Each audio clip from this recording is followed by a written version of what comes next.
I want to talk a little bit about the national industry, primarily around landscape. And then I want to talk about the student skills that I think a high schooler hopefully might know if they were applying to Eichenlaub for an entry-level position. And then I think people could type questions along the way, but if they wanted, but we'll have a period at the end to answer questions if that sounds good. So is that good, John? Yep, that sounds great. Okay. So again, I'm Dan Eichenlaub. I have a landscape contracting company in southwestern Pennsylvania. So we serve the county that Pittsburgh's in, Allegheny, and the 5 counties that touch that county on a daily basis. So we have a pretty big footprint. We currently employ about 75 people at our company. We are in the top 1% by revenue of companies in the landscape industry, of which there's 97,000 companies in our industry currently. I have quite a few people who have been with me for 10, 20 years, some more than that. And we tend to round our team out with less than 10% of our workforce comes here on a foreign visa program when the government allows that to work. So again, I'm kind of doing the whole gamut of staffing for my team. I would say we're a pretty progressive company, and we use a lot of industrialized systems, which I'll talk about in a little bit. Our primary market segment is high-end residential. So we're working for people that are probably in the top 5% by net worth when you look at the U.S. population. We derive about 80% of our revenues there. So we're considered a full-service, higher-end, value-driven residential landscape company. So that's kind of who Eichenlaub is. We've been around a long time, and I'm going to talk more about the segments, not the segments, but the trade areas that we're in, because I think that's important to understand as you educate your students. So if I move on from Eichenlaub for a minute and talk about the national industry, when I talked about industry segments, I said I was in the high-end residential. So there's actually the residential segment. There's commercial, which would be office buildings and things like that. There's industrial, which could be in my case, I do some work at an old Heinz plant here in Pittsburgh. And I say old Heinz plant, 3 different companies have owned it, but I'm still involved there. There's institutional, which would be working for like a school or a college or something like that. There's government. So those are other segments in the industry. The only reason to understand those is that the skill details change by segment area. So for instance, in doing high-end residential, a employee's pruning skills need to be up in the upper half of all pruners, versus if you were in the industrial segment, your pruning skills might be shearing only. You take a set of hedge trimmers and you're just out there taking a shrub and just going over it with this powered unit, just cutting off extensive growth. So the quality is way below what one of my customers want us to do. So that's the only reason to understand these different segments of the market. And of course, the higher skills earn more money than people that need less skills to do those jobs. But here I am employing foreign labor, and I'm able to develop those skills so they're able to deliver at my level. So again, some other segments of the market, just understanding that. The other item that I think is important in this national industry, the largest company in our industry does $2 billion a year in revenue. Many people are unaware of that. So we have some really big giants in the industry, and that being the biggest, the 100th size company does about 14 million. And to put it in perspective, Eichenlaub will do 7.5 million. So I'm in the top 1%, but there are a lot of companies to get from that 1% up to the top 100 by revenue. So again, just to give you some sense of size, the companies or the changes happening in our industry is that over the next decade or two, the middle market of our industry is going to go by the wayside. And you might say, what does he mean by that? I don't know the age of our listeners here today, but I do know that if you're probably over 40 or 45, you may be aware that there were many mom and pop hardware stores back in the 60s and 70s. Today, they're almost all gone, and we have Lowe's and Home Depot are the primary suppliers of hardware today. There's some Ace Hardwares out there, there's some other brands, but they basically moved to an industrialized process and systems that they're using to drive down the cost and provide better service to the customers. And the same thing is beginning to happen in the landscape industry. These big companies in the top 100 are developing their own systems, and then those of us in that tier underneath that don't have multiple locations and things like that, we belong to networks that provide those process and systems to us.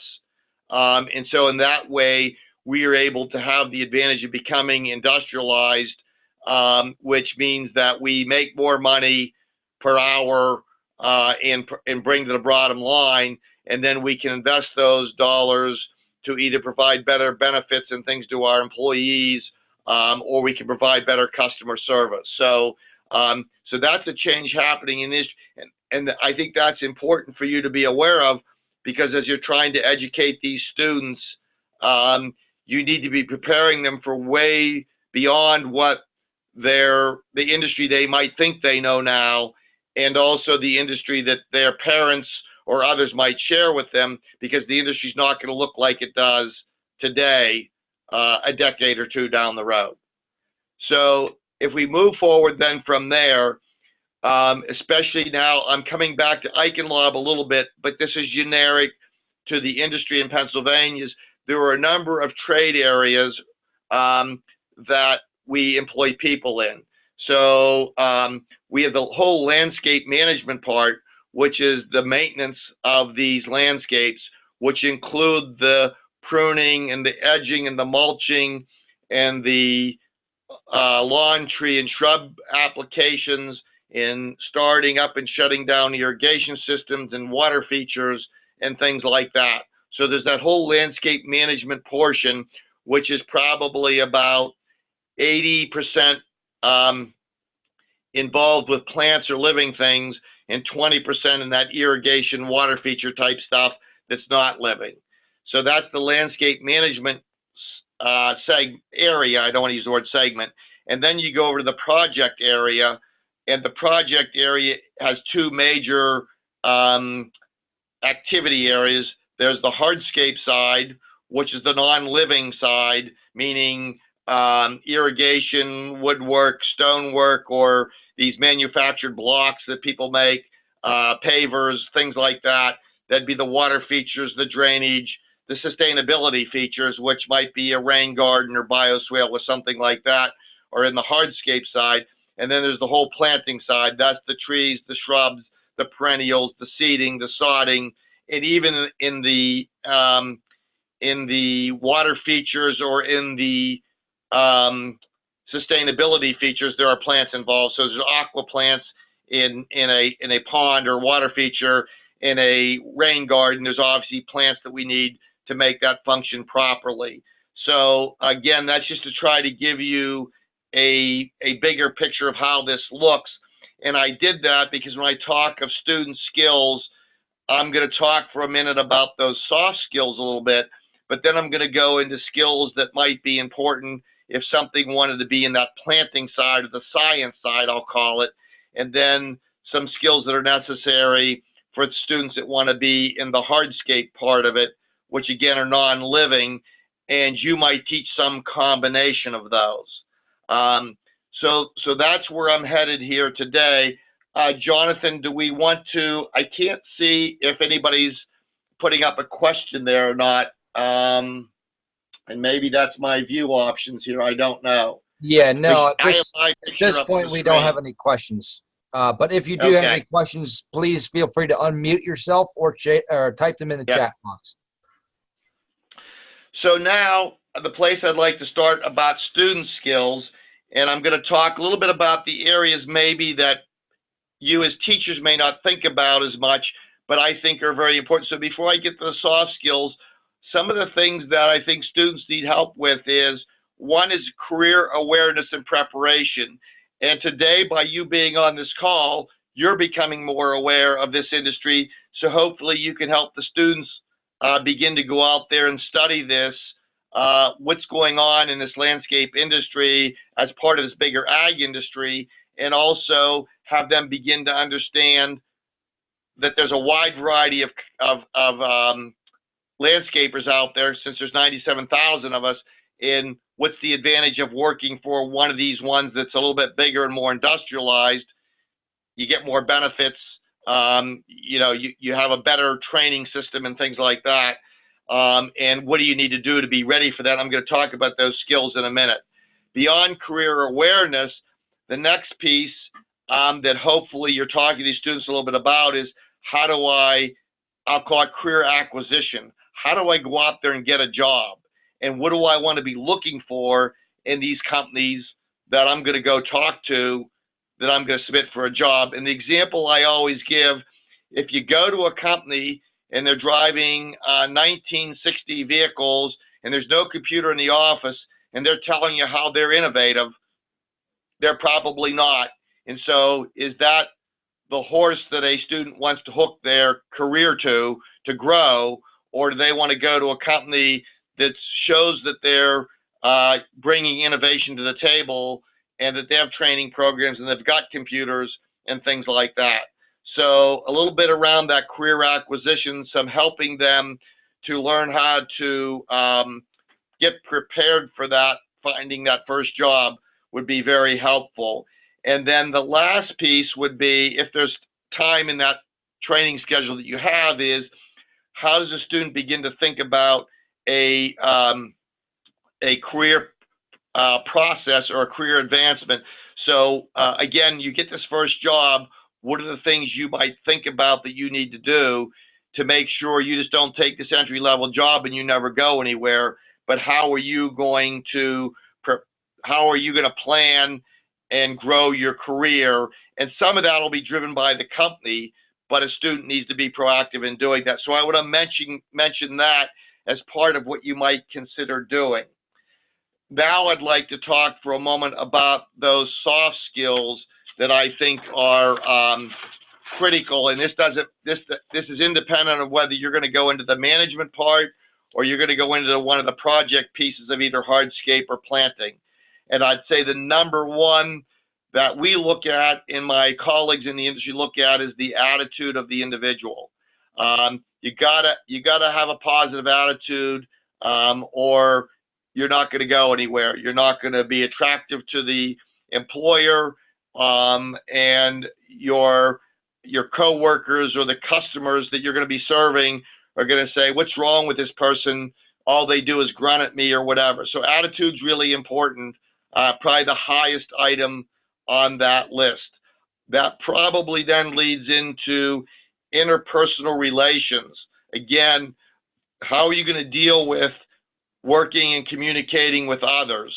An important part. And following up on that, again, these tend to blend together, but your communication skills. Do you have basic reading and writing and speaking skills? Again, I don't think that English has to be perfect. It may not even be your first language, but you need to be willing to communicate as opposed to grunting. And again, students have a hard time with this today because they spend so much time on their phones texting. They're probably somewhat good at communicating by writing, although the texting language is generally not adequate for all customers or other employees, because when you take somebody like me who's in my 60s, I don't always get these text shortcuts that people use. So that's why, again, these communication skills, to talk about that a little bit, I think those are important with the students. I think going beyond that then, so those are basic attitude, communication skills.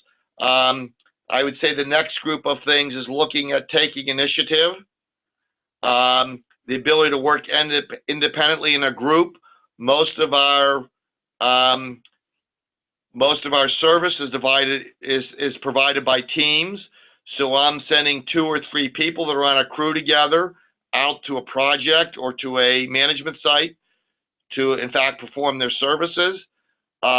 If it's a project and it's a big one, like we're building $1 million landscape, we could have 3 or 4 crews there. So the need to be able to work in a team and with others, and then even if you're on a team, you might be broken off and the team leader might say, go over here and put these ground covers in and here's how you do it. And you're expected to work independently. So there's both independent and teamwork that need to happen. So important. And then if we move beyond those items, the last few is probably some critical thinking skills.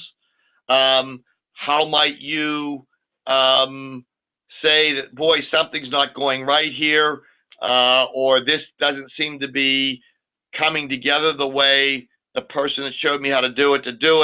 And then now it's the communication skills. How do I go back and ask for help when I need that? But some of that critical thinking is important to evaluate how you're progressing. And that also couples then into observational skills. You know, what do I see going on here? And again, the critical thinking part, does this appear to be right or not right? And then if it's not, what's my problem solving skills? So how do I determine that, can I make adjustments because I've learned enough to do that? Or is part of my problem solving, I better go get the foreperson or the leader on my team and say, this does not appear right to me. Would you come over and look at what I'm doing and either affirm or confirm that I'm doing it properly or not, and tell me what I need to do differently to achieve the goal. And then the last 2 items I'll bring up on those soft skills that I think are important would be keeping some basic records, either recording quantities of plants you've planted, or if you're dealing with pesticides, being able to fill out a proper application sheet that meets the Department of Agriculture standards, that we have to record, we have to keep those records and so forth going forward. And again, basic customer service. And when I say basic customer service, I mean basic. The customer comes out and asks a question, you don't grunt. You actually say to the customer, oh, good morning. You know what? I don't know the answer to your question, but I'll get my supervisor to come over here and answer it. Or if they happen to be independent on that given day, I will follow up with my leader and have them get back to my manager or whatever the case may be. Again, their level of knowledge is going to be pretty basic, so they probably won't be able to answer the customer's questions other than maybe what they're doing today, but they need to be able to communicate with the customer. So those would be the top soft skills that I think a high schooler at graduation should be able to have mastered at a basic level, that then when they come to Eichenlaub, we could build on that. I'm now going to move on to the planting side, some very basic, if somebody was going to be in the plant science area of my business. So again, that's planting trees, shrubs, maybe caring for those trees or shrubs. In those areas, again, where there's plants involved, I have about 10 items, again, at a basic level, I would say would be important. And again, depending on how many weeks you have this student, you might move beyond a very basic level, but I think basic's a good start. So obviously, if you're dealing in the plant area, you need to have some plant identification knowledge. Do you need to know the genus and species and all these varieties? Probably not. If you know it, that would be really good. So you could work towards that if there's enough time. But I think just getting the students to understand what's the difference between a tree, a shrub, a perennial, an annual, seeds, those kinds of things would be very good. And then once they know that, then it'd be going down to, okay, I've got a whole bunch of different trees. They're divided into conifers and deciduous trees. And then looking at the conifers, there's basic big groups: spruce, pine, I should know the names more, firs, and so forth. And then on the deciduous side, there's maples, oaks. Here I'm drawing a blank on my own, but hornbeams and all kinds of, a whole bunch of deciduous trees, but they're basically in big groups. And then if there's lots of time, you might be getting into, okay, there are all these different types of maples. There are all these different types of oaks. There are different types of walnuts or so forth. So again, you can kind of see plant identification, start basic, and if there's more time, get into more detail. But if they can at least know that there are different varieties of trees, that would be huge. The second piece is a little bit about, same thing with shrubs and perennials, is again in shrubs, boxwoods, a big group. There might be 20 varieties, but if you know what a boxwood is, that's a good start versus a rhododendron versus a forsythia and so forth. So again, working the big plant groups. Once you get beyond the plant groups at the highest level, the next piece is to know weeds, because you got to be able to discern the difference between this ornamental plant that I want to propagate at somebody's property and grow, and the things that I don't want and I want to get rid of. So again, it's looking at basic weed groups, same way as plants, and begin to understand what is a weed, how might I get rid of it, how are weeds similar than plants, because this will lead back into when you start looking at using herbicides or whatever, you got to know how a herbicide works to know whether, if you get that herbicide on the ornamental plant you want to keep, there's a good chance you might kill it. So it's understanding those differences between the plants you want to keep and the plants you don't want, which we call weeds. When we move on from that, then I would be looking at some pest identification. In pest identification, weeds are a pest in some regards, but a lot of times we think of pest, we think of insect pest, or we think of diseases that might be out there. And again, I think you can work in big groups initially. If the student can just get the vocabulary down around this a little bit, that would be helpful. So, because then as they move on in their career, they can build. So to get out there and give these students just a big list of vocabulary words doesn't really do it, we found. So it's applying those vocabulary words, though, as you're teaching them about weeds or pests, so that they begin to understand what do these words mean, or how can I relate to them. So when you think about weeds or weed control, we talk about pre-emergent weed control, meaning we're putting down a control before weeds grow, versus post-emergent, we're dealing with the weeds once they do come up. Or when you look at pest management, especially around insects, are we doing a preventative application, maybe through a systemic application versus a contact application, and things like that. So pest identification would be a good one. Moving along a little bit more, again, in that science area would be, there's some safety stuff and some math stuff. And so safety, no matter what we do, we're under regulations from a number of different groups. You know, OSHA is obviously a big one, but the Department of Labor even has rules, protective gear, and things that people need to do. So again, basic safety, and probably teaching them, why is safety important? Why do companies want you to wear your ear protection or your eye protection? they're not doing this to be tough on you. They're doing this because when you're 50 and 60, we want you to be able to hear your grandchildren, or we want you to be able to see, and things like that. So safety can really start at a very basic level. They don't need to know so much about particular areas, but more about the parts of their body and why that safety is important. And I guess the biggest place to start is around personal protective equipment, which is the ear protection, the eye protection, respirators if they're doing something that requires that. Those are the kinds of things that are important. And then also, again, depending on what they're doing, because in the landscape industry, we tend to move around to job sites. You're going to sit down and you're now going to eat your lunch after you've worked for 4 or 5 hours. How are you going to eat that lunch that's safe?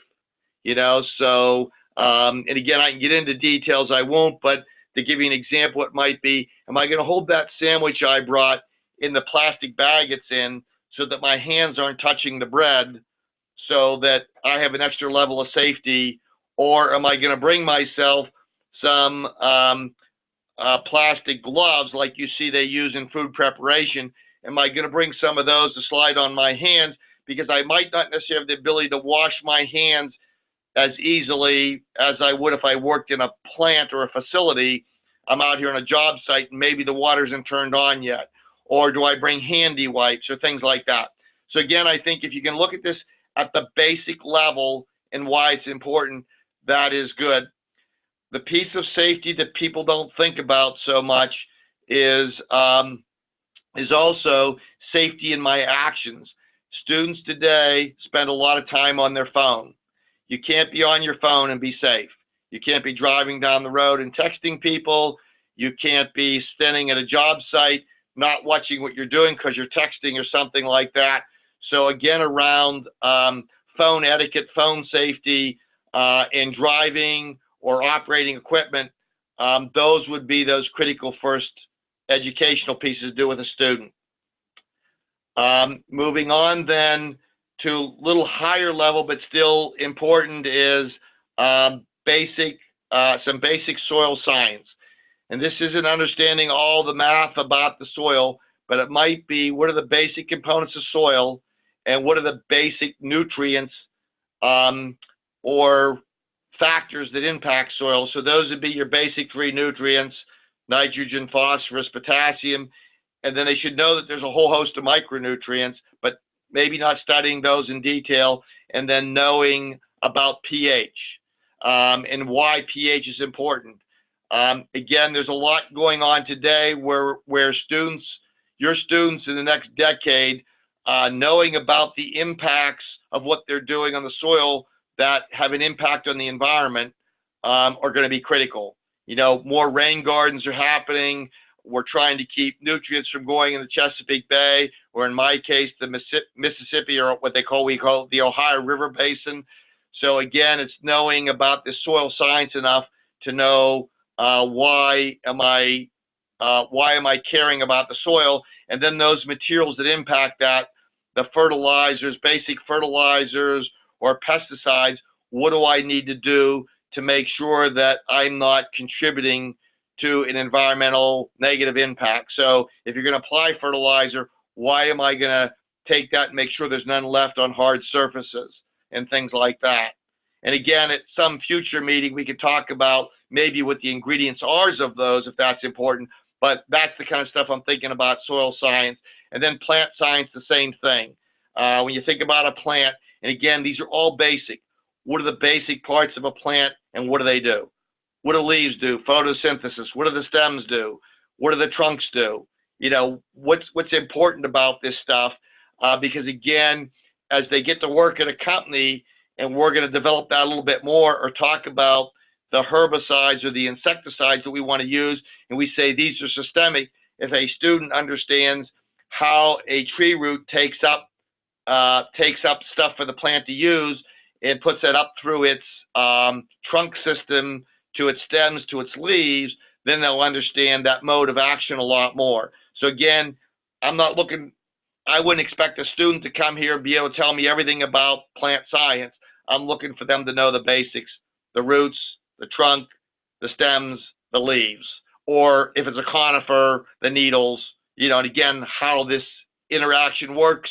And again, part of this, to get the students excited in my perspective, is to talk about the why a little bit. Why are plants important to us as humans? And again, this whole thing about photosynthesis, how the plant gets its energy from the sun, but in the process of doing that, how it makes oxygen for us. So again, a little bit about that, the science of that plant. And then once we know a little bit about that plant, again, the basic maintenance of that plant, the care, why we might need to fertilize that plant, why we need to prune it, how do we prune it, and those kinds of things. Again, pruning could be at a very basic level, maybe just understanding there's different types of pruning, and why you would do those different types. And for us, it's maintenance pruning, it's rejuvenation pruning, it might be a significant cutback in the case of annual, or in the case of perennials and things like that. So it's again understanding that there are these different types of pruning and what shearing in that category, but maybe not down to how would you actually do it unless you have time to train the student on that. And I think those were the big items I had in, okay, I'm gonna have one. I have a couple that bridge both hardscape and planting. So let me bring those two up right now. One of them is equipment basics, and this probably applies even more in the hardscape area because you tend to use more equipment. But in maintenance and in planting, one of the things we have realized is today I have people here who go to a 4-year program at Penn State in landscape contracting. And they come out and they know a lot more about plants and construction and all those kinds of things in design. Believe it or not, unless they've worked in the field, many of them don't know about equipment. And I found this out when I hired a woman who came to my company from the landscape contracting program. She said, boy, as a woman, I always felt that I didn't know much about equipment. Like, I don't know about 2-cycle oil and why should I be mixing this, or how do I even know if I should use 2-cycle oil, and how do you turn the choke on, and those kinds of things. How do I run the throttle? Those kinds of things. So she and a couple other women who have graduated from the program said, let's start a external program, and we'll go up there through the Hort Club, and we'll offer that training to other women students because we felt like we did not know enough in those areas. They offered the program 1 year. When they went back the next year to do it again for the next incoming women teams, they had half this event was there were men there, and the men said, we don't know this stuff either. They're embarrassed to say they don't know it, but they didn't know it either. Today, people grow up and are not very exposed to, unless they mow their own lawn, or they're in a place where their parents know this and can teach them. Students often don't understand the very basic part of equipment. So I'm not saying how do you repair it or anything. I'm just saying, what's the safe operation? What do you need to be? Or why should you read the manual before you use it? But it's even, how do I start this thing? What's this choke all about? Mixing oil and gas, or if you have straight oil, how do I know that I have the right amount of oil in there? How do I know that I have the right air in my tires? Do I have tires without air? Those are the kinds of things I'm thinking of that are at a very basic level. So equipment jumps between both of those areas. The next item is this math piece a little bit, and I'll say it's the ability to measure, to understand ratios at a very basic level, those kinds of things. And when you talk about measuring, on our application at Eichenlaub, we actually have a picture of a ruler, and we put arrows to very specific marks and say, tell us what that reading might be on the ruler. More than half the people that try to answer that question cannot. And these are people that have high school degrees. In some cases, they have college degrees, and they can't read a ruler. So I'm not pointing the finger at anybody, but it's an opportunity to teach these students, and they'll be internally grateful if you show them how to read a ruler. And then again, it's the basic math. In landscape, there are probably two basic math problems that we do, whether it's in maintenance or hardscape or in planting, and that's for volume. So how do we measure, why don't we figure out how much mulch we need on a property? So it's basically, how do I get an area, and then how do I take that area and turn it into a volume, okay? The second critical measurement, and again, it's still in volume, but how do I do that around liquids a little bit? So, and again, I think this can be very basic. You know, if I want to mix up a chemical and they tell me to put X number of ounces in X gallons of water, how would I ratio that up? If they say put 1 ounce per gallon and I want to make 100 gallons, how many ounces will I need? I think we keep it very basic, again, at that high school level, but those are probably the two measuring in ratio and volume things that I think a high school student should be able to know.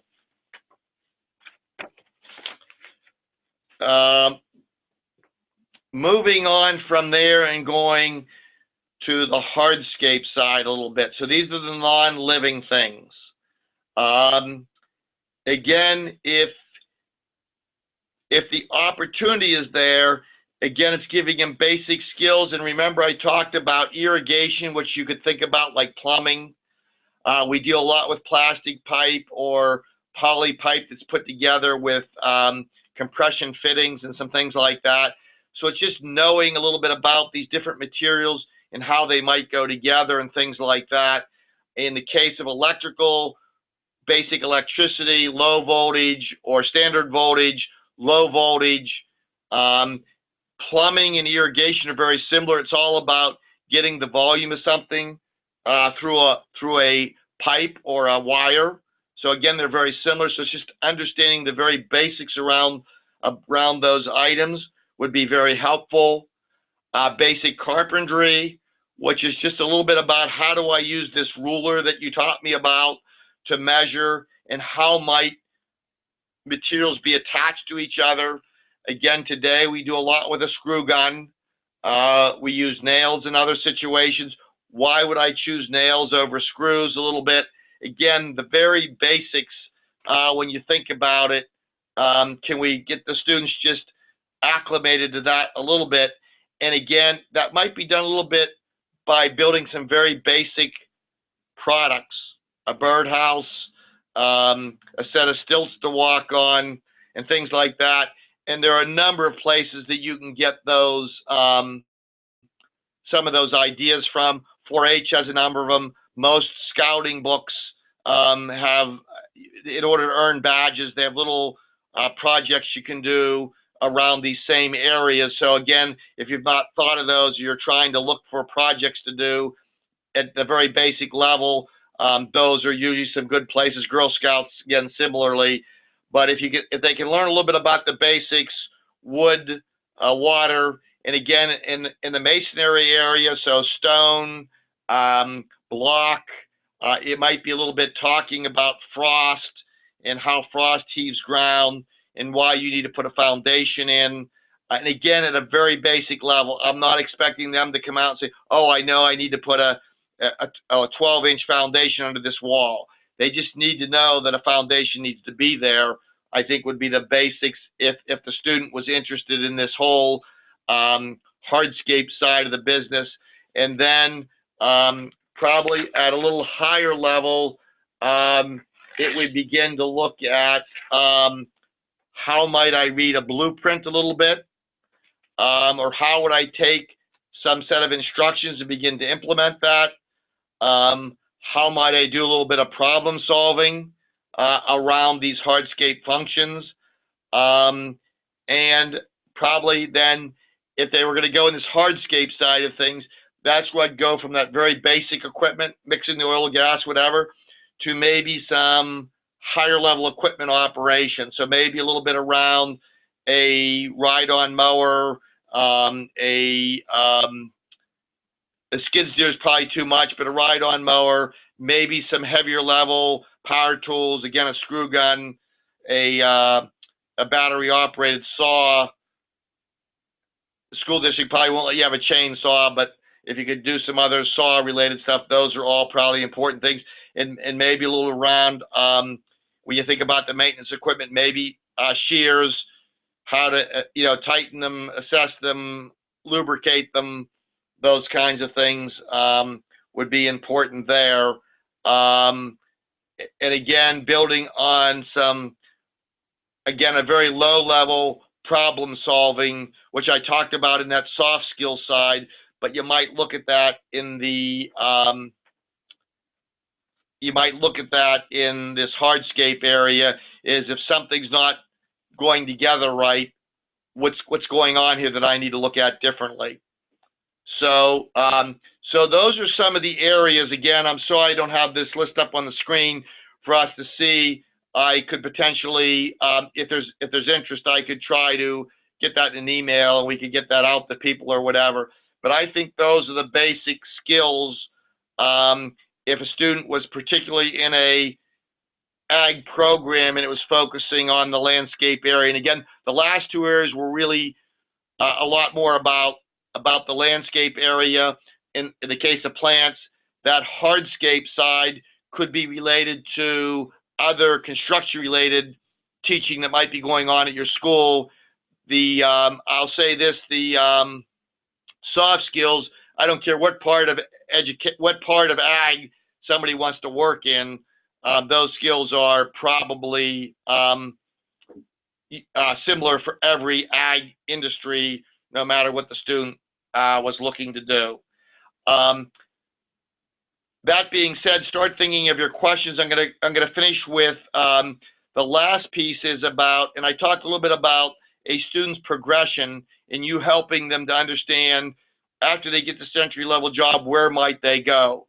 The industry, along with Penn State Extension, along with the Pennsylvania Department of Agriculture and Department of Labor, we're working diligently to develop micro-credentials that students could get after they get out of school. And we'll talk about one or two that your group could have, but they're looking at micro-credentials that a entry worker could begin to earn to get recognized. And then ultimately, we're hoping by sometime next year, we're going to actually have an apprenticeship program approved by the Department of Labor that, in fact, a student could engage in, or now a entry worker could engage in. The hope and the belief is that the company would bear a large percentage of the cost, like 80% of the cost, and the student would have some skin in the game. Their job is really to show up and learn, and it'll be a combination of classroom or online learning coupled with on-the-job training. And much like if you think about apprenticeship programs at unions, our industry does not have very strong unions, or maybe none at all. So in fact, we're going to have this training program run just like that, though, where a student could expect as they pass modules or areas of training, they'll have successive wage increases, where that by the time they're considered a journeyman or have completed all this and they've mastered these skills, they might be making 50 to 100% more than they did when they came in at an entry level. So I think I'm done. So Jonathan, if we want to open that up to questions, I'm good to go on that front. So if somebody wants to unmute their mic and ask a question, go for it. Yeah, please feel free to unmute and ask Dan any questions you have. If you do not have a microphone, you can also type those questions into the chat box and I can relay them, make sure Dan sees them. I'll get the ball rolling a little bit with questions. Dan, where does the landscape industry stand right now as far as supply demand? Is Eichenlaub Incorporated able to meet its labor and workforce demands? And similarly, how are other companies in your field as far as finding the workforce that they need? The workforce is woefully undersupplied. That's why the landscape industry is probably one of the biggest users of the H-2B visa program, where the landscape industry, in H-2B is a non-professional visa. So these maids that work in that might work in a hospitality, people that can fish during harvest season of fish, lifeguards at the beach, all these industries have to use this. Actually, believe it, even non-professional or minor league baseball players use the same visa I do, and they only allow 66,000 in the country, which is just woefully too little. But the landscape industry uses more than half of all those visas that are granted.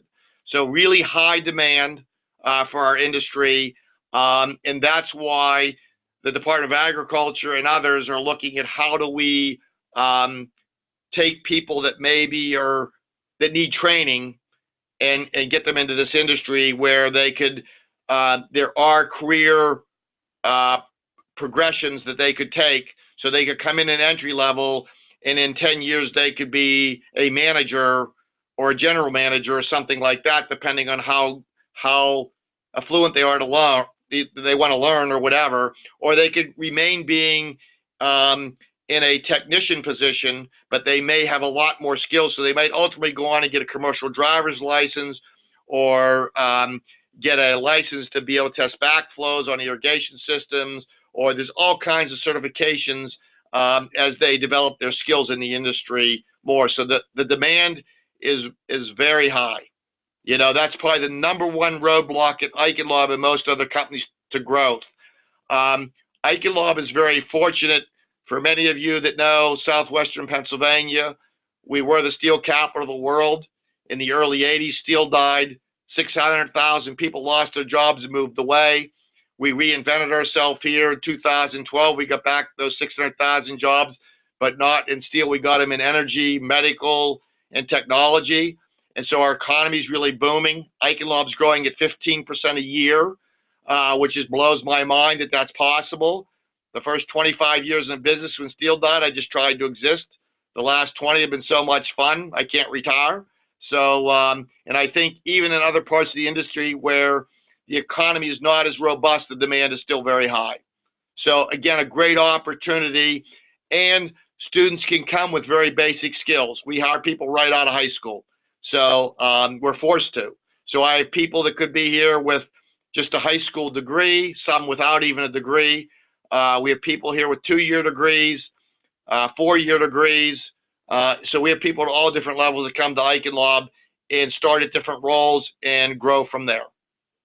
Was that a good answer? Was that enough? Or did I get to what you wanted? That was a great answer. As I'm going to share a little bit about you here, as a past president of the PA Nursery and Landscape Association, are you aware, or are there certifications out there that you feel appropriate and are obtainable for students while still in high school? There are two.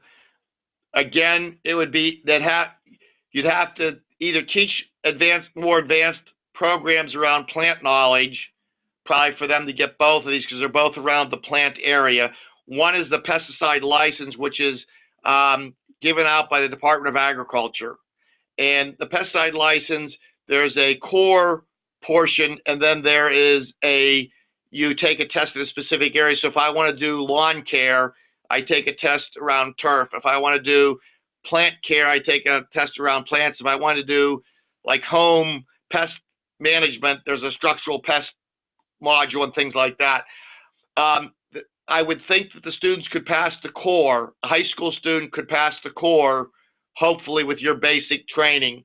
If you had the time and you taught these students so they had more plant knowledge, they could possibly pass a category, okay?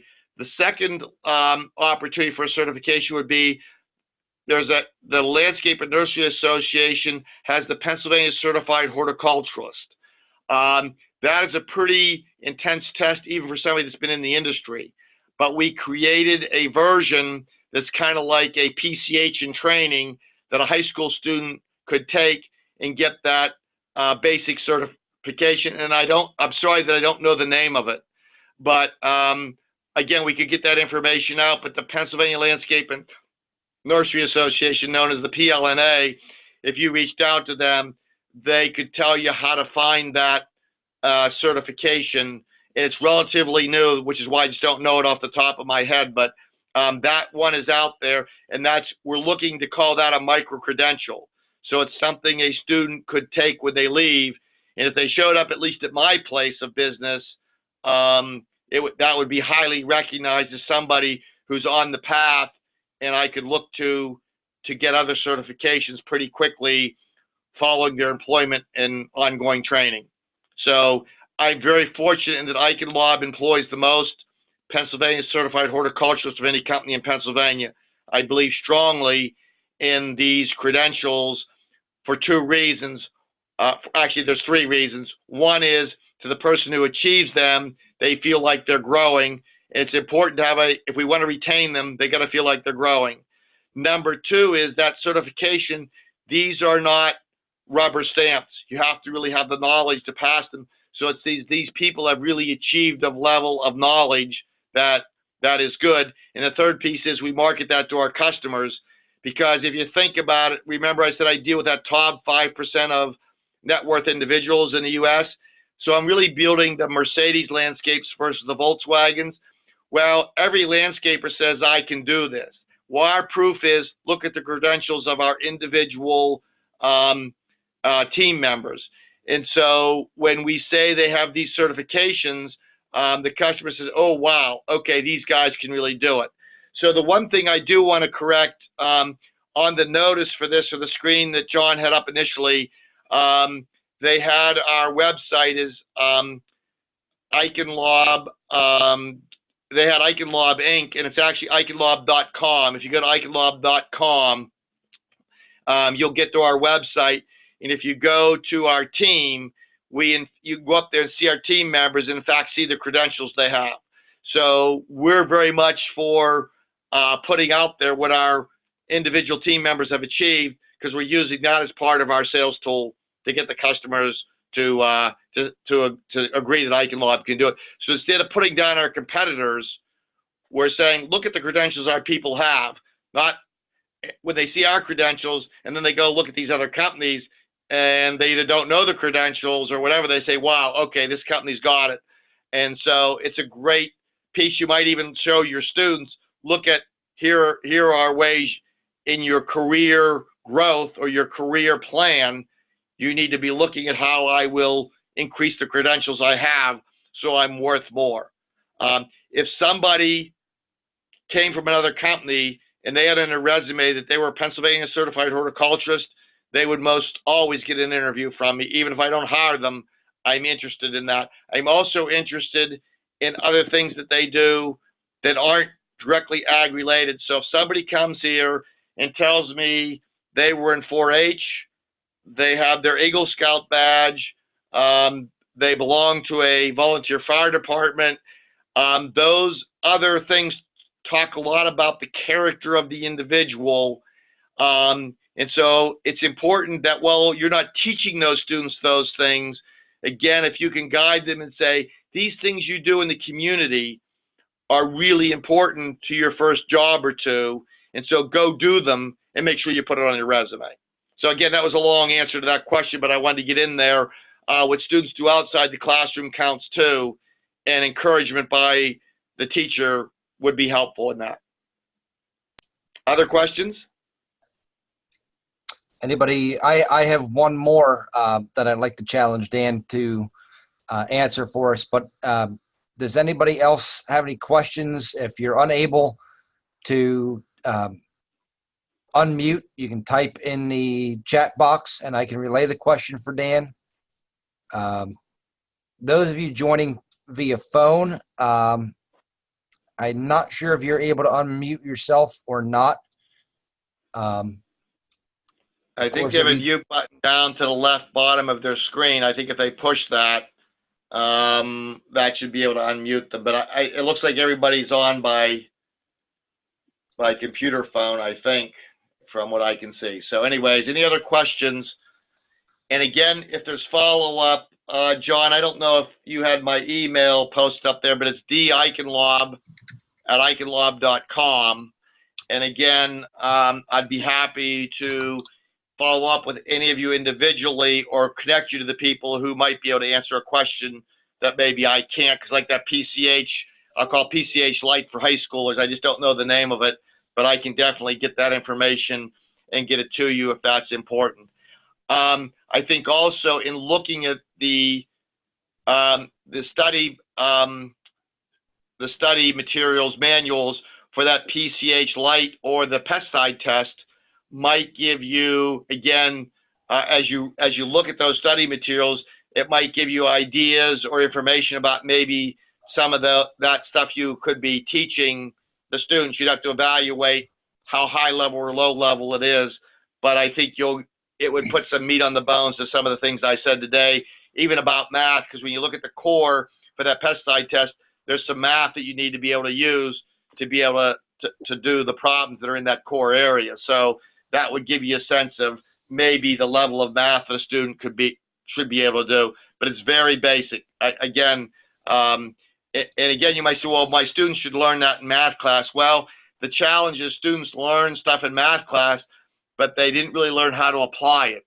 And so that's why it's really important to take a math problem and say, here's the math that we're doing here, and here's what this is going to help you figure out. And they're going to go, wow, I never knew why I learned that math class. Now I see what's going to help me. So I just find that as I work more and more with young people today, if I can apply it as I'm teaching them as opposed to just teaching it, I find they learn it a lot better and keep it for a lot longer in their memory bank when I do that.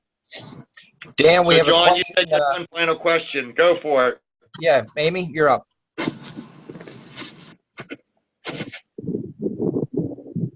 Oh, I'm sorry. If I unmuted, that was by accident. I'm just listening. Oh, okay.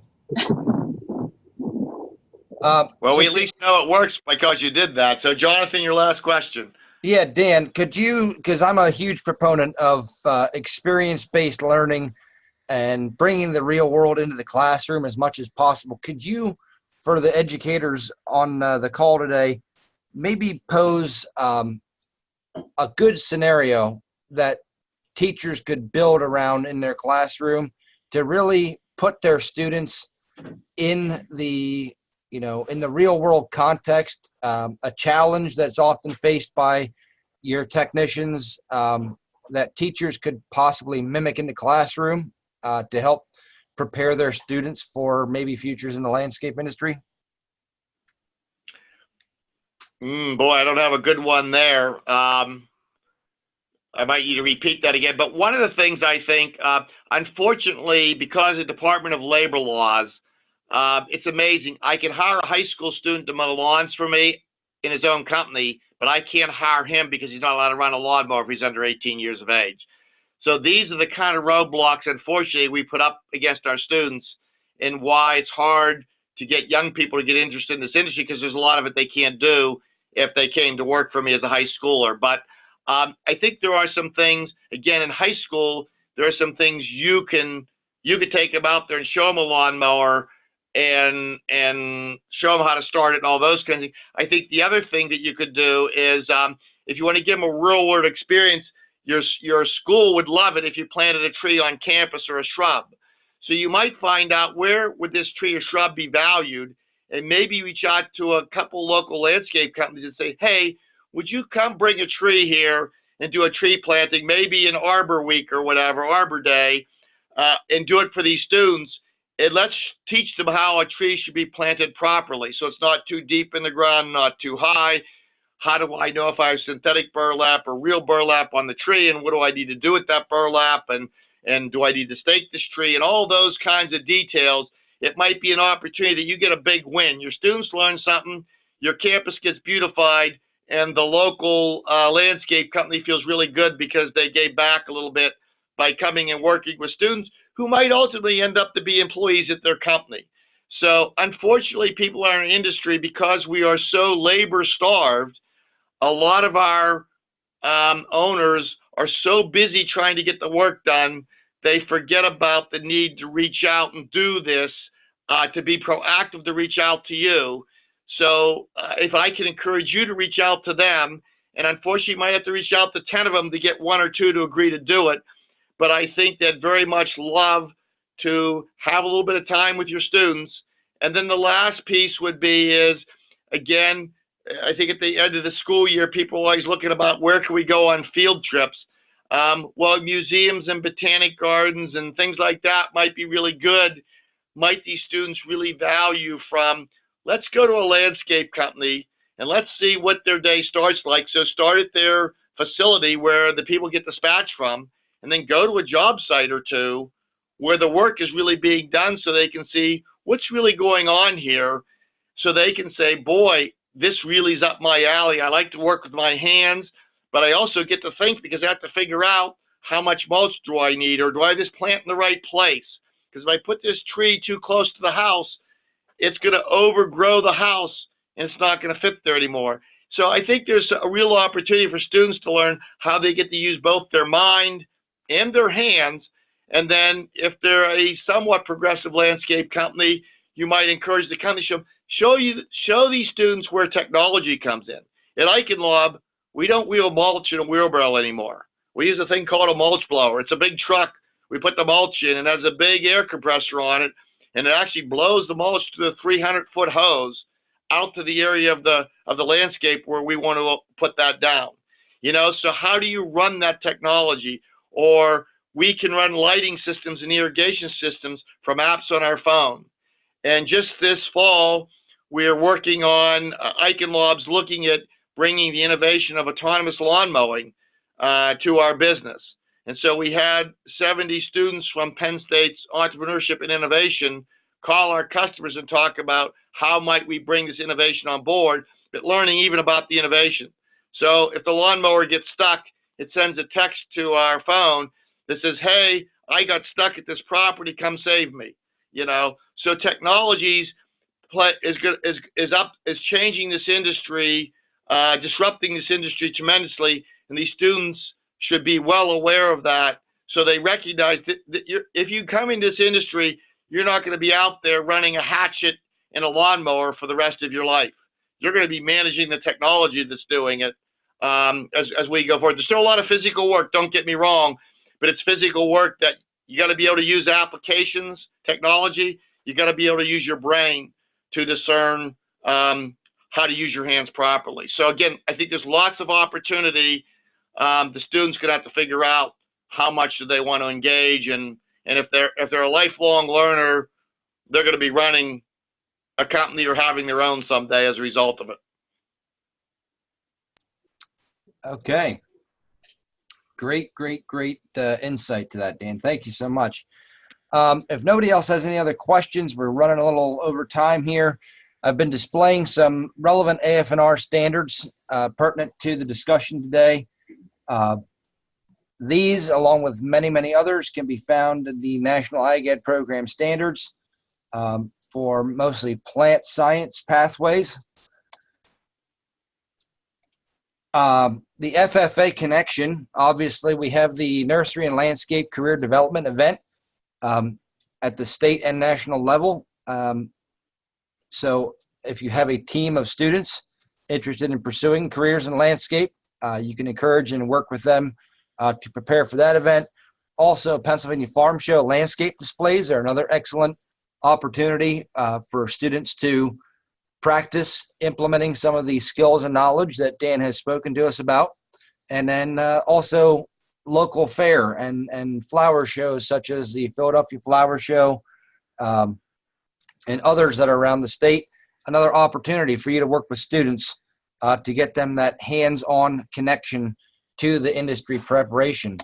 And last but not least, supervised agricultural experience. Having summer employment opportunities as an SAE, perhaps a student wants to create and start their own landscaping company locally. Supervised agricultural experience as an entrepreneurial project. Again, focuses on that record keeping aspect that Dan touched on. And as Dan just recommended, getting your students out for an immersive SAE experience with job shadowing and perhaps some co-op opportunities. So lots of opportunities, and I can tell you from experience that Dan's exactly right. There's a national shortage of qualified and skilled labor for the landscape industry. Last but not least, I'd like to thank Dan for joining us here today. And the third and final installment coming up in the Connect to Industry series will take place on December 19th, same time, 3:30 to 4:30 p.m. Eastern Standard Time. And a representative from Case New Holland will be joining us to address and discuss the welding industry needs and demands from the perspective of the Case New Holland fabrication and manufacturing sector. Thank you so much to all of our attendees that participated today. Lots of great discussion and points made by Dan. And Dan, again, thank you so much. I can't tell you how much we appreciate you joining us. That was an excellent presentation. Thank you for having me. Good luck with your students, everyone. Thank you.